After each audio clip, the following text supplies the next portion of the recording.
परमेश्वर का धन्यवाद करते हैं आज के समय के लिए। उस परमेश्वर ने जो आज तक हमें संभाला। अब हम परमेश्वर के पवित्र वचन में से कुछ ऐसी बातों को सीखते हैं। हो सकता हो शायद आज तक आपने ना सीखा हो। उससे पहले हम प्रार्थना करते हैं और परमेश्वर से अगुवाई मांगते हैं कि परमेश्वर का पवित्र आत्मा हमारी अगुवाई करे। हे स्वर्ग के परमेश्वर पिता, हम आपका धन्यवाद करते हैं आज के समय के लिए। खुदा बाप, जब हम आपके पवित्र वचन में आपकी बातों को सीखें, खुदावंद आपका पवित्र आत्मा हमसे बातें करे। प्रभु, तेरे दास की बुद्धि को भी तू अपने कंट्रोल में ले। जो आप चाहते हो वो हमसे बातें करो। ये दुआ मांगते हैं हमारे उद्धारकर्ता प्रभु यीशु मसीह नासरी के नाम में, आमीन। Praise the Lord. परमेश्वर का धन्यवाद। एक बार फिर परमेश्वर का धन्यवाद करते हैं।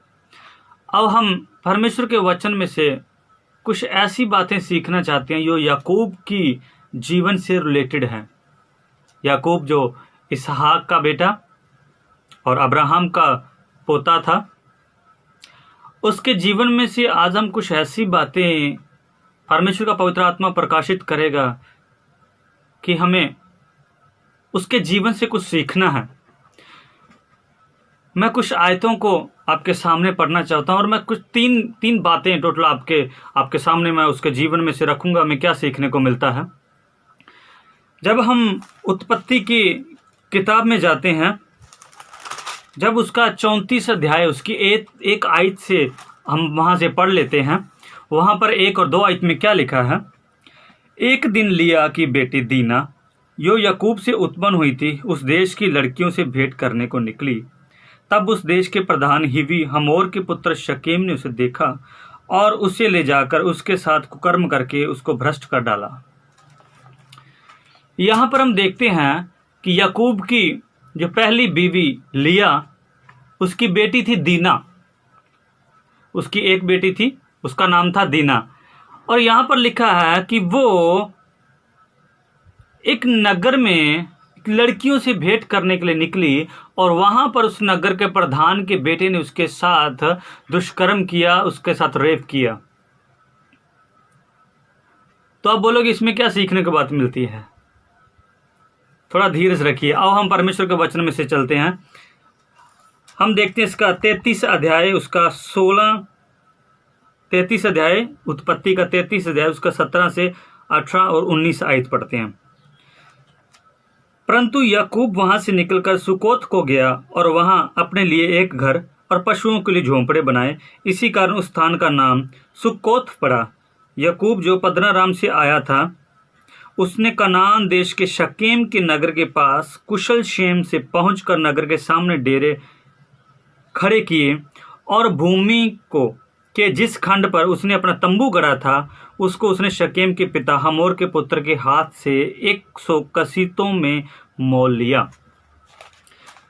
दीना का दुष्कर्म होने के पीछे जब उस वजह पे जाते हैं, जब थोड़ा एक अध्याय के पीछे लास्ट आयत में पढ़ते हैं, तो वहां वचन में लिखा है कि याकूब सकोत में आकर एक शकेम नगर का, जो शकेम नाम का एक नगर था, वहां पर रुका। वहां पर उसने अपना घर बनाया। वहां पर उसने अपनी जगह ली, प्लॉट लिया। वहां पर समझ लो प्लॉट लिया उसने। वहां पर अपना घर बनाया। अपने गांव जो अपने पशुओं के लिए झोपड़े वहां पर बनाए। लेकिन प्रॉब्लम यहां है कि उसको परमेश्वर ने कहां जाने के लिए कहा था। उसको सकोत में जाने के लिए परमेश्वर नहीं कहा था। एक और आयत पढ़ते हैं हम क्लियर करने के लिए उसके 31 अध्याय, उत्पत्ति की 31 अध्याय, उसकी 13 आयत भी पढ़ लेते हैं। क्या लिखा उसमें। परमेश्वर उसे मिलता है और कहता है कि मैं उस बेतेल का परमेश्वर हूं जहां तूने एक खंबे पर तेल डाल दिया था और मेरी मन्नत मानी थी। अब चल, इस देश से निकलकर अपनी जन्मभूमि को लौट जा। परमेश्वर ने उसको उसकी जन्मभूमि पर लौटने के लिए बोला। लेकिन वो कहां पर गया। वो सुकोत के, कनान के सुकोत नगर था, उसके शेम एक और नगर था सुकोत का इलाके के, शेम नगर था, उसमें जाकर बसा। लेकिन परमेश्वर ने उसे वहां पर जाने के लिए नहीं बोला था, उसको अपनी जन्मभूमि अपने पिता इसहाक के पास जाने को बोला था, लेकिन वो वहां पर नहीं गया। 35 आयत को पढ़ लेते हैं। तब परमेश्वर ने याकूब से कहा, यहां से निकलकर बैतेल को जा और वहीं रह, वहां परमेश्वर के लिए वेदी बना, जिसे तुझे उस समय दर्शन दिया था, तू जब अपने भाई साहब से डर के भागा था। मेरे कहने का मतलब है, परमेश्वर ने उसको बोला था कि तू बैतेल को जाना है, लेकिन याकूब सुकोत में शेम नगर में वहां पर रुका। नंबर 1 जो हमें बात सीखने को मिलती है, याकूब ने जो डिसीजन लिया था रुकने का वो गलत था। उसके एक डिसीजन ने उसकी बेटी के जीवन में ये बड़ा दुख को लेके आया, उसके परिवार के जीवन में ये बड़ा दुख को लेके आया। लेकिन परमेश्वर की इच्छा नहीं थी, यह परमेश्वर की इच्छा नहीं थी उसकी बेटी के साथ, उसके परिवार के साथ ऐसा दुष्कर्म हो। यह परमेश्वर की इच्छा नहीं थी। परमेश्वर ने उसको बोला था बैतेल में जाने के लिए, लेकिन वो सुकोत में रुका। अगर हम सुकोत का इब्रानी भाषा में उसका अगर अनुवाद देखते हैं, उसका मतलब देखते हैं, तो उसका मतलब बनता है शहर पना, शरण स्थान। उसका मतलब बनता है, सुकोत का मतलब है शरण स्थान। और परमेश्वर ने उसको बोला था बैतेल में जाने के लिए। बैतेल का मतलब था परमेश्वर का घर। उसने परमेश्वर के घर में शरण लेने के बजाय सुकोत में, जहां पर अन्य जाति लोग रहते थे, वहां पर शरण लेना ज्यादा पसंद किया। जहां पर परमेश्वर ने भेजा था वहां पर नहीं रुका, लेकिन वो अपने आइडिया से, अपनी सोच से, अपने चुनाव से सुकोत एरिया में रुका, जहां पर दूसरे लोग रहते थे जो प्रभु को नहीं जानते थे। जब हमारे जीवन में जो हमारा फैसला परमेश्वर के वचन के अनुसार नहीं होता, परमेश्वर का वचन जो हमें सिखाता, जब हम उसके बाहर होके अपनी सोच से डिसीजन लेते हैं, वो हमारे जीवन में कांटे बो देता है, जो आने वाले समय में हमें उसको काटना पड़ता है। हमारा एक डिसीजन हमें हमारी मंजिल की भटका देता, हमारी मंजिल से भटका देता है। अगर हमारा रास्ता गलत हो गया तो हमारा मंजिल भी गलत होगा। लूत ने क्या किया था? लूत ने भी ऐसे ही एक गलत डिसीजन लेकर सदोम और अमोरा के पास चला गया था। उसका रिजल्ट उसको क्या मिला? विनाश। याकूब ने भी बैतेल में जाने की बजाय सुकोत में रुका। अगर उसको मैप में हम देखते हैं तो सुकोत, मान लीजिए सुकोत यहां पर है और शेम यहां पर आता है जिस इलाके में वो रुका था, लेकिन बैतेल इधर था, बिल्कुल ऑपोजिट था। वो यहां पर रुका था लेकिन रुकना यहां पर था। मान लीजिए यहां से सुकोत से 10 किलोमीटर की दूरी पर, फॉर एग्जांपल उदाहरण के तौर पे बता रहा हूं, 10 किलोमीटर दूरी के पर अगर शेम है तो यहां से 15 किलोमीटर दूरी पर ही बैतल था। अगर सुकोत से चलकर वो बैतल को जाता तो वो सेफ रहता, क्योंकि वचन में लिखा है बैतेल का मतलब परमेश्वर का घर, और परमेश्वर के घर में उसको सेफ्टी मिलती। लेकिन वो उसके उलट शेम में, शकेम में जाकर रुका। हमारा डिसीजन कई बार हमें ऐसी प्रॉब्लम्स में डाल देता है जो बाद में हम पछताते हैं, अरे यार ये तो गलत हो गया। जब भी आप अपने जीवन का फैसला लें, आप सोच समझ कर लें, क्योंकि परमेश्वर का वचन जो सच्चा है उस पे हमें गाइड करता है, उस पे हमें चलना है। अगर उससे बाहर होकर अपनी सोच से कुछ चुनाव करते हैं तो वो हमें किसी न किसी प्रॉब्लम में जरूर डाल देगा। आप अपने चुनाव के प्रति हमेशा सावधान रहिए, सावधान रहें आप अपने चुनाव के प्रति। कहीं आपका एक गलत चुनाव आपकी मंजिल को गलत ना कर दे, क्योंकि जिस रास्ते पे हम चलते हैं, वचन में लिखा, शैतान क्या करता, हमेशा गरजते हुए शीख की तरह इंतजार करता रहता है किसको पार खाऊं। वो आपको कहीं भी रास्ते पे मिलेगा। अगर, इसीलिए वचन कहता है कि आप दाहिने और बाइने मत मुड़ो, आप सीधा चलो। वो पनीएल से आया और सुकोस से आकर ऐसे बैतल को जाना था, लेकिन उसने पनीएल से आकर सुकोस से इधर हो गया शकेम को। वचन क्या कहता? सीधा चलो, बैतल को जाने को, सीधा जाने को बोला था। रिजल्ट आपने देखा।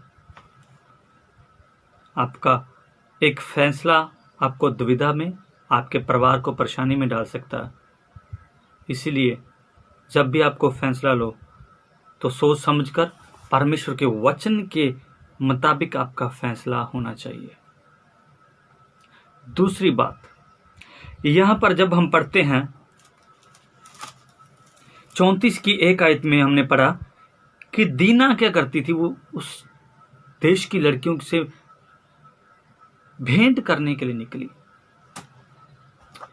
इसका मतलब है दीना उस शहर की लड़कियों से अपनी संगति करना चाहती थी। जो लड़कियां परमेश्वर को नहीं जानती थी उनके साथ संगति करना चाहती थी।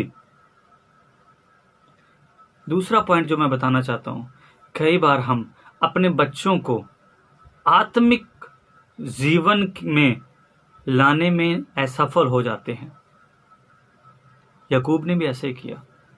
रूबन देखो, उसका बेटा, बड़ा बेटा, पलौठा बेटा था जो उसने अपनी सौतेली मां के साथ दुष्कर्म किया।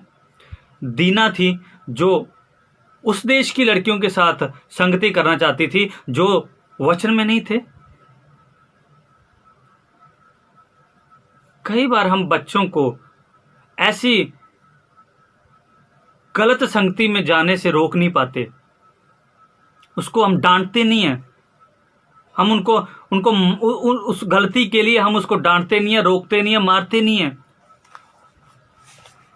कई बार हम अपने बच्चों को अच्छी परवरिश, आत्मिक तौर पे जो अच्छी परवरिश हम देने में चूक जाते हैं। हम बच्चों को अच्छी वस्तुएं देते हैं, खाने के लिए अच्छा देते हैं, अच्छे स्कूल में डालते हैं, अच्छी उनको ड्रेसेस देते हैं पहनने के लिए, खाने पीने के लिए सब कुछ देते हैं, लेकिन कई बार हम चूक जाते हैं उनको आत्मिक बातें सिखाने में। याकूब उनको ये चूक गया, उनको ये सिखाने में कि तुम लोगों ने दूसरी अन्य जाति के लोगों के साथ संगति नहीं करना। अगर दूसरा करंथियों में हम देखते हैं पौलुस क्या वहां पर सिखाता, 6 अध्याय उसकी 14 आयत में, हम एक बार उसको भी पढ़ लेते हैं। दूसरा करंथिया अगर उसकी 6 अध्याय उसकी 14 आयत को भी पढ़ते हैं तो वहां पर क्या लिखा है? अविश्वासियों के साथ असमान जुए में ना जोतो, क्योंकि अधार्मिकता और अधर्म का क्या मेल जाए, ज्योति और अंधकार की क्या संगति। ये बातें सिखाने में याकूब असफल रहा। परमेश्वर चाहता है कि हम अपने बच्चों को परमेश्वर के प्रति सिखाएं। जब हम पुराने नियम में देखते हैं तो बार बार वहां पर लिखा है कि तुम अपने बच्चों को सिखाओ ताकि वो अपने बच्चों को सिखा सकें। अगर हम अपने बच्चों को सही आत्मिक दशा नहीं दे पाए, वो संसारिक दशा में जाएंगे। लूत के साथ वही हुआ। उसने सोचा था कि मैं अपनी धार्मिकता में कायम रहूंगा, लेकिन वो अपने बच्चों को सदूम और अमोरा की अनैतिकता से बचा नहीं पाया। इसीलिए उसकी पत्नी बार बार उस धन की तरफ देखती, पीछे मुड़कर देखा, जिसको मना किया था उसको देखने के लिए। लूत की बेटियों ने अपने पिता के साथ नाजायज संबंध बनाकर जो संतानें उत्पन्न की, ये सब सदूम और अमोरा का इंप्रेशन था उनके जीवन में। कई बार हम अपने बच्चों को बुरी संगति में जाने से नहीं रोक पाते। हमारे बच्चे आज क्या करते हैं, कोई बाहर किसी गली में खड़ा होता है, किसी नुक्कड़ पे खड़ा होता है, बातें कर रहा होता है, कोई जो नशे करने वाले हैं उनके साथ घूम रहा होता है, जो बुरी संगति के लोग हैं उनके साथ घूम रहा होता है। क्या हम अपने बच्चों को आत्मिकता की बातें सिखाते हैं? हमें गौर करना है इस बात पर। याकूब इस बात में फेल हो गया। तीसरी बात हम सीखते हैं, अगर उत्पत्ति की 35 का 1 और 2 को भी पढ़ लेते हैं ताकि हमें वहां पर कुछ बातें सीखने को मिले। तब परमेश्वर ने याकूब से कहा, यहां से निकलकर बैतेल को जाओ और वहीं रहे। यहां पर परमेश्वर ने उसको फिर दोबारा वापस उसको बोला कि तू अब बैतेल में जा। एक बड़ी दुर्घटना के बाद जब उसका मन टूट गया तो फिर परमेश्वर ने उसको दर्शन दिया, उसको बोला बैतेल को जा, उसको रिमाइंड करवाया, क्योंकि उसने पहले भी परमेश्वर ने बोला था कि उसको बैतेल जाने के लिए, लेकिन वहां पर रुक गया। लेकिन फिर परमेश्वर उसको बताने के लिए आता है कि नहीं, तू बैतेल को जा। दूसरे आयत में लिखा है, तब याकूब ने अपने घराने से उन सब से जो उसके संग थे कहा, तुम्हारे बीच में जो पराये देवता हैं उन्हें निकाल फेंको और अपने आप को शुद्ध करो, अपने वस्त्र बदल डालो। तीसरा पॉइंट जो मैं बताना चाहता हूं वो है, याकूब अपने परिवार की आत्मिक गिरावट को पहचान नहीं पाया। उसका परिवार आत्मिक गिरावट में गया चला था। याकूब यहां पर बोलता है कि आप पराये देवतों को बाहर निकाल दो। इसका मतलब याकूब को पता था कि उसके साथ चलने वालों के पास पराये देवते हैं, और उसे वहां पर कहता है कि अपने पराये देवतों को निकाल दो। हमारे जीवन में जो बातें परमेश्वर को अच्छी नहीं लगती वो हमें निकाल के बैतेल को जाना है। परमेश्वर का घर, बैतेल मतलब परमेश्वर का घर, हमें परमेश्वर के घर में जाना है तो हमें वो बातें निकालनी पड़ेगी जिस बातों को परमेश्वर नफरत करता है। हम प्रेयर रूम में जाते हैं, हम प्रार्थना करने के लिए जाते हैं, तो उन बातों को निकाल के जाना जिसे परमेश्वर को अच्छी नहीं लगती है। वो कार्य जो हमें परमेश्वर अच्छा नहीं समझता, उन कार्यों को बाहर निकाल के हमें परमेश्वर के घर बैतेल में या प्रेयर रूम में या प्रार्थना करें परमेश्वर की हजूरी में जाना होगा। आत्मिकता की गिरावट को हमें देखना पड़ेगा हमारे जीवन में भी और अपने परिवार के जीवन में भी, अपने बच्चों के जीवन में भी। यहां पर याकूब ने पहचाना उसकी आत्मिक गिरावट को। राहेल ने क्या किया था? अगर हम राहेल के बारे में देखें, राहेल ने क्या किया था हम जानते हैं, वचन में लिखा है उत्पत्ति से, अगर उसका 31 अध्याय उसका 19 आयत भी हम एक बार पढ़ लेते हैं जल्दी से। लाबान अपनी भेड़ों को ऊन कतरने के लिए चला गया और राहेल अपने पिता के गृह देवताओं को चुरा ले गई। राहेल ने क्या, अपने पिता के गृह देवता उसको चुरा कर अपने साथ लेके आई। स्टडी करने से पता चलता है कि तब के समय में एक रिवाज था, जिसके पास अपने पिता के गृह देवता मिलेंगे उसको अपने पिता की जो संपत्ति होती थी, जो पिता का जो आर्थिक धन होता था वो उसको मिलेगा, ऐसा करके उनके तभी विश्वास था, जहां उसका रिवाज था। इसीलिए राहेल ने वो गृह देवता चुराए ताकि उसके पिता की आशीष उन्हें मिल जाए। क्यों? क्योंकि राहेल और लिया ये जानती थी कि लाबान ने उनको बेच डाला था। याकूब ने उनको पाने के लिए, दोनों को पाने के लिए 14 साल तक उसकी गुलामी की। या राहेल ये बात जानती थी, इसलिए उसने गृह देवता को चुरा लिया ताकि उसका जो आर्थिक लाभ उसको हो सके, लेकिन उसको कोई फायदा नहीं हुआ। यहां पर याकूब ने बोला उसको 35 अध्याय में कि आप अपने सभी गृह देवताओं को बाहर निकाल फेंको, तो उसने तब उसको बाहर निकाल दिया। उसको कुछ फायदा नहीं हुआ। उसके लिए उसको झूठ अलग से बोलना पड़ा। जब अपने पिता से बोलती है कि पिता मेरे पास तो गृह देवता नहीं है। कई बार हम अपने तरीके से उन्नति करना चाहते हैं, तरक्की करना चाहते हैं, पैसा कमाना चाहते हैं, बिजनेस करना चाहते हैं, अपने तरीके से करना चाहते हैं, लेकिन जो परमेश्वर का तरीका वही सबसे बेस्ट होता है। याकूब ने भी ऐसा ही किया था। उसने धोखे से वो आशीष लेने का प्रयास किया। उसने एक बार धोखा दी, 2 बार धोखा दिया था। जब बचपन में अपने भाई को भी उसने क्या किया था, अपने प्लोटे होने का हक मुझे दे दे तो मैं तुझे दाल देता हूं, तो वहां पर भी उसने किया ऐसे ही। और अपने पिता इसहाक के साथ भी धोखे से, जो इसहाक की आशीष वो लेके गया था, 2 बार धोखा दिया। वचन में लिखा है उसके पिता ने 10 बार उसे धोखा दिया। उसके ससुर ने, राहेल के पिता ने 10 बार उसको धोखा दिया। जो हम बोते हैं वो हम काटते हैं। जब तक हम आत्मिक गिरावट को नहीं पहचान पाएंगे तब तक हम बैतेल में नहीं जा पाएंगे, परमेश्वर के घर में नहीं जा पाएंगे। इसलिए हमें अपने जीवन की और अपने परिवार के जीवन की आत्मिक गिरावट को देखना होगा ताकि हम बैतेल में खड़े हो पाए, जहां परमेश्वर का घर है। किसी और जगह को शहर पर मत बनाओ, सुकोत को मत जाओ, बैतेल को जाओ, परमेश्वर के घर को जाओ, क्योंकि परमेश्वर वहाँ आपका इंतजार कर रहा है। ये 3 बातें हमें अपनी ज़िंदगी में हमेशा याद रखनी है। सही चोन हमारे जीवन में वचन के मुताबिक होने चाहिए। अपने बच्चों को आत्मिक जीवन में सिखाना होगा, बढ़ाना होगा परमेश्वर के वचन में। तीसरी बात, आत्मिकता को हमारे परिवार में, हमारे जीवन में देखना होगा, कहीं कोई गिरावट तो नहीं आई।